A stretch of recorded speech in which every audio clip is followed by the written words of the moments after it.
അതുവരെ ഉണ്ടായിരുന്ന ആവേശം പെട്ടെന്ന് ദേഷ്യത്തിന്റെ കൊടുങ്കാറ്റായി മാറി. ആയിരക്കണക്കിന് മെസ്സി ആരാധകരെ കൊണ്ട് തിങ്ങിനിറഞ്ഞ കൊൽക്കത്തയിലെ സാൾട്ട് സ്റ്റേഡിയം ഇന്ത്യയിലെ മെസ്സിയുടെ ഗോട്ട് ടൂറിന്റെ ഗംഭീരമായ തുടക്കമാകേണ്ടിയിരുന്നതായിരുന്നു.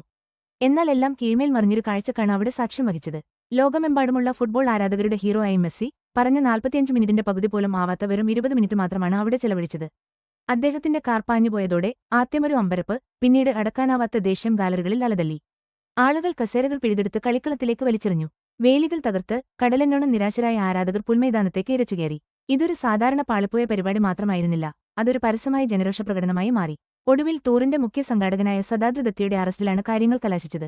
ഇന്ത്യൻ ഫുട്ബോൾ ആരാധകരുടെ സ്വപ്നമായിരുന്ന ഒരു പരിപാടി എങ്ങനെയാണ് ഇങ്ങനെയൊരു ദുരന്ത നാടകത്തിൽ കലാശിച്ചതെന്ന ചോദ്യമായിരുന്നു എല്ലാവരുടെയും മനസ്സിൽ. പറഞ്ഞിരുന്നത് എന്താണെന്ന് വെച്ചാൽ ഇതിഹാസതാരം ലയണൽ മെസ്സിയുമായി 45 മിനിറ്റ് അടുത്തിടപഴകാമെന്നായിരുന്നു. ജീവിതത്തിൽ ഒരിക്കൽ മാത്രം കിട്ടുന്ന ഈയൊരു അവസരത്തിനായി ആരാധകർ വലിയ വില കൊടുത്താണ് ടിക്കറ്റെടുത്തത്. ചിലർ ദൂരദിക്കുകളിൽ നിന്നെല്ലാം യാത്ര ചെയ്താണ് എത്തിയത്. എന്നാൽ സംഭവിച്ചതോ കടുത്ത നിരാശ.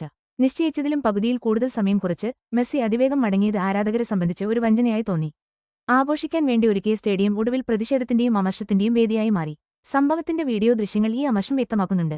കസേരകൾ പറത്തി സുരക്ഷാ ഉദ്യോഗസ്ഥരെ തള്ളിമാറ്റി ആരാധകർ മൈതാനത്തേക്ക് ഇരച്ചുകയറുന്നതൊക്കെ ദൃശ്യങ്ങളിൽ കാണാം. ഇതിനകം മടങ്ങിപ്പോയ താരത്തെ ഒരു നോക്ക് കാണാൻ വേണ്ടിയുള്ള ശ്രമമായിരുന്നു അത്. പശ്ചിമബംഗാൾ പോലീസ് ഉടൻ തന്നെ നടപടിയെടുത്തു. കൽക്കട്ടയിലെ പരിപാടിയുടെ മുഖ്യ സംഘാടകനായ സദാദ്രി ദത്തയെ അറസ്റ്റ് ചെയ്തതായി അവ സ്ഥിരീകരിച്ചു. ഇത്തരം കെടുകാര്യസ്ഥത വെച്ചുപൊറുപ്പിക്കില്ലെന്ന് അധികൃതർ വ്യക്തമാക്കിയിട്ടുണ്ട്. തകർന്ന പ്രതീക്ഷകൾക്കും പാഴായ പണത്തിനും ആരാധകർക്ക് മതിയായ നഷ്ടപരിഹാരം നൽകുമെന്നും അവർ ഉറപ്പു നൽകി. ഈ സംഭവം വലിയ ചോദ്യങ്ങളാണ് ഉയർത്തുന്നത്. പരിപാടികളുടെ സുരക്ഷ, സംഘാടകരുടെ ഉത്തരവാദിത്തം എന്നിവയെക്കുറിച്ചെല്ലാമുള്ള ചോദ്യങ്ങൾ. ഈ നടന്നുകൊണ്ടിരിക്കുന്ന സംഭവങ്ങളിലെ പ്രധാനിയായ സദാദ്രി ദത്ത ഇപ്പോൾ കടുത്ത നിരീക്ഷണത്തിലാണ്. പ്രധാന സംഘാടകൻ എന്ന് വിശേഷിപ്പിക്കപ്പെടുന്ന ഇദ്ദേഹത്തെ ക്രമക്കേടുകളും തട്ടിപ്പുകളും സംബന്ധിച്ച ആരോപണങ്ങളെക്കുറിച്ച് അന്വേഷിക്കാനായി പോലീസ് കസ്റ്റഡിയിലെടുത്തിരിക്കുകയാണ്. മെസ്സിയെപ്പോലൊരു ലോകതാരത്തെക്കുറിച്ചുള്ള വാഗ്ദാനങ്ങൾ ഉൾപ്പെടെ ജനങ്ങൾക്ക് നൽകിയ ഉറപ്പുകൾ പാലിക്കപ്പെടണമെന്ന് വ്യക്തമായ സന്ദേശം നൽകുന്ന ഉത്തരവാദിത്തം ഏറ്റെടുക്കാനുള്ള ഒരു ആവശ്യകതയായി പലരും ഈ കസ്റ്റഡിയെ കാണുന്നു. ഈ സംഭവം ഓൺലൈനിൽ വലിയ ചർച്ചകൾക്കും തിരച്ചിലുകൾക്കും വഴിവെച്ചു. ദത്ത ആരാണെന്നും എന്തിനാണ് ഇദ്ദേഹത്തെ കുറ്റക്കാരനാക്കുന്നതെന്നും അറിയാൻ ആളുകൾക്ക് വലിയ ആകാംക്ഷയായിരുന്നു. ഇതൊരു ഫുട്ബോൾ താരത്തെക്കുറിച്ചുള്ള വിഷയം മാത്രമായിരുന്നില്ല.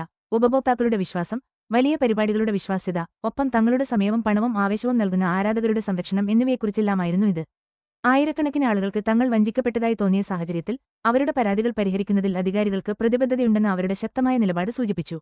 ഇത് ഒരു കായിക പരിപാടിയെ നിയമപരവും ധാർമ്മികവുമായ ഒരു പോരാട്ടഭൂമിയാക്കി മാറ്റി.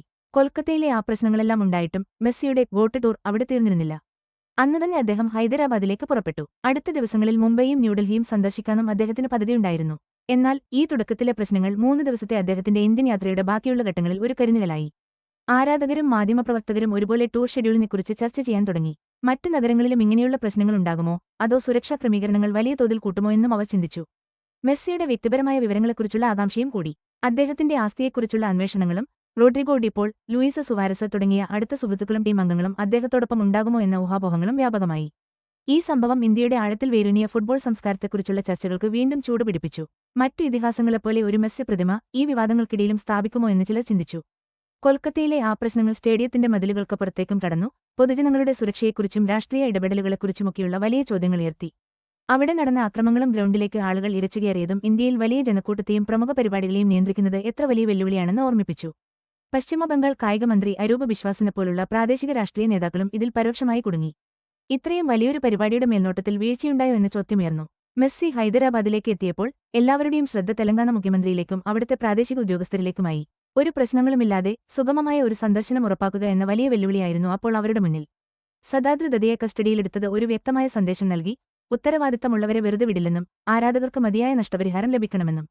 താരങ്ങളുടെ പ്രഭാവവും ആരാധകരുടെ പ്രതീക്ഷകളും ഒപ്പം ഉത്തരവാദിത്തമുള്ള ഇവന്റ് മാനേജ്മെന്റും തമ്മിലുള്ള സൂക്ഷ്മമായ സന്തുലിതാവസ്ഥ എത്ര പ്രധാനമാണെന്ന് ഈ സംഭവം ഓർമ്മിപ്പിക്കുന്നു. ഇന്ത്യ അന്താരാഷ്ട്ര കായിക പരിപാടികളെ സമീപിക്കുന്ന രീതിയിൽ ഇത് വലിയ സ്വാധീനം ചെലുത്തും.